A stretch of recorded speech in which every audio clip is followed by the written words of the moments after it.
हरे कृष्णा। भगवत गीता की इस वीडियो में हम शुरू करेंगे छठे अध्याय का 28वां श्लोक। इसमें भगवान कह रहे हैं कि इस प्रकार योगाभ्यास में निरंतर लगा रहकर आत्मसंयमी योगी समस्त भौतिक कल्मश से मुक्त हो जाता है और भगवान की दिव्य प्रेमा भक्ति में परम सुख प्राप्त करता है। तो कई शब्द आए जिनको जोड़कर एक मीनिंग निकल आता है। पहला, योगाभ्यास में निरंतर लगा रहकर। नेचुरली निरंतर तो चाहिए। मैंने पहले भी अनेक बार चर्चा की है कि जहाँ तक हो सके हमें 24 घंटे भक्ति की अवस्था में रहना है।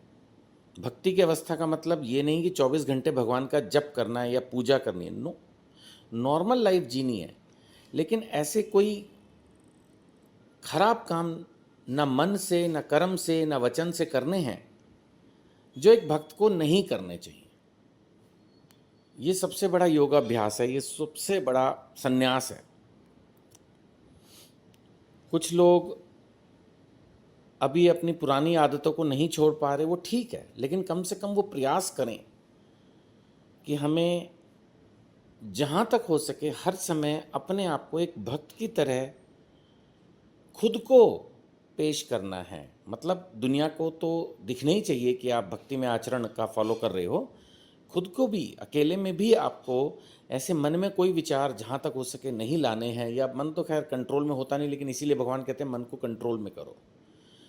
तो योगाभ्यास में इसीलिए भगवान ने कहा है योगाभ्यास में निरंतर लगा रहकर, यानी हम भक्ति में जो भी कार्य कर रहे हैं, अगर हम जप करते हैं, पूजा करते हैं, जो भी कार्य करते हैं भक्ति से रिलेटेड, हमें कोशिश करनी चाहिए कि वो हम करते रहें, छोड़े नहीं उनको बीच में। सो योगाभ्यास में निरंतर लगा रहकर। फिर दूसरा भगवान ने शब्द यूज़ किया आत्मसंयमी योगी। ये तो है ही, भक्ति में अगर हमें प्रोग्रेस करनी है तो संयम तो चाहिए ही चाहिए। अगर अपने मन की हर इच्छा को हम पूरा करने के पीछे भागेंगे तो फिर क्या संयम है। सो आत्मसंयमी योगी, एक तो वो जो निरंतर लगा है भगवान की सेवा में, भक्ति में, कार्य में, और आत्मसंयमी है। फिर वो नेचुरली जितने भी भौतिक कलमश है, कलेश है, झगड़े हैं, फसाद हैं, इंद्रिय तृप्ति की अनलिमिटेड कामनाएं हैं, उन सबको छोड़ देता है, उनसे मुक्त हो जाता है और भगवान की दिव्य प्रेमा भक्ति में परम सुख प्राप्त करता है। 29वां श्लोक, वास्तविक योगी। भगवान कहते हैं ना भाई ये बंदा परफेक्ट है। तो वास्तविक योगी जीवों में मुझको और मुझ में समस्त जीवों को देखता है। क्या मतलब हुआ? हम 5वें अध्याय के 18वें श्लोक में भी पढ़ चुके हैं, पंडिता समदर्शिना, यानी कि जो आदमी कुत्ता, चंडाल, ब्राह्मण सब में उस सेम आत्मा को देखता है। वही चीज़ यहाँ भगवान कह रहे हैं। देखिए, हर एक जीव के हृदय में एक आत्मा, एक परमात्मा है। परमात्मा माने भगवान स्वयं उपस्थित हैं, ऑब्जर्वर के रूप में। वो देख रहे हैं कि आप क्या कर रहे हो, क्या नहीं कर रहे, आपके मन में कैसी इच्छाएं उत्पन्न हो रही हैं। आप क्या कर रहे हो तो दुनिया भी देख रही है, लेकिन आप सोच क्या रहे हो ये सिर्फ भगवान को पता है।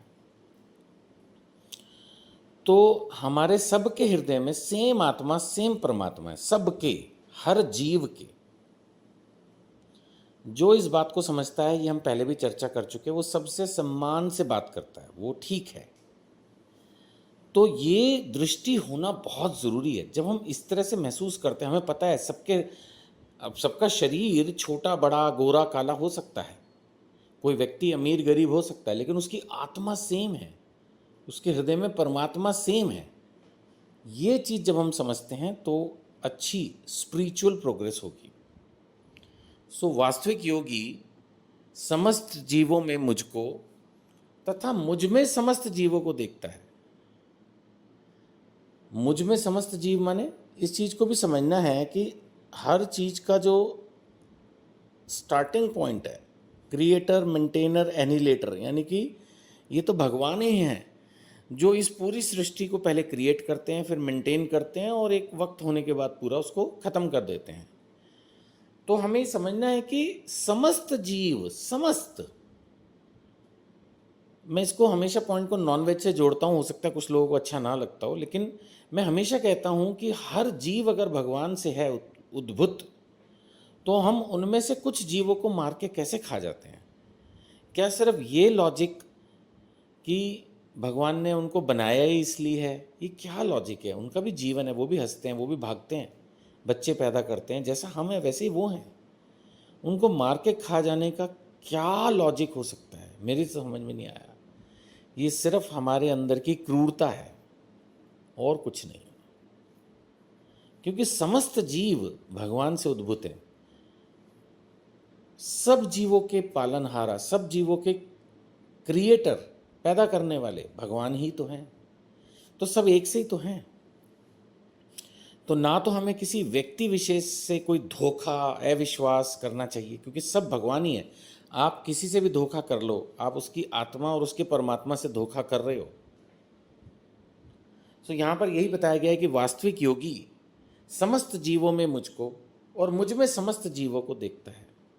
निसंदेह स्वरूप सिद्ध व्यक्ति मुझ परमेश्वर को सर्वत्र देखता है। भाई नेचुरली लोग कहते हैं क्या भगवान मंदिर में ही है? बात तो ठीक है, मैं ये नहीं कह रहा क्या भगवान मंदिर में है।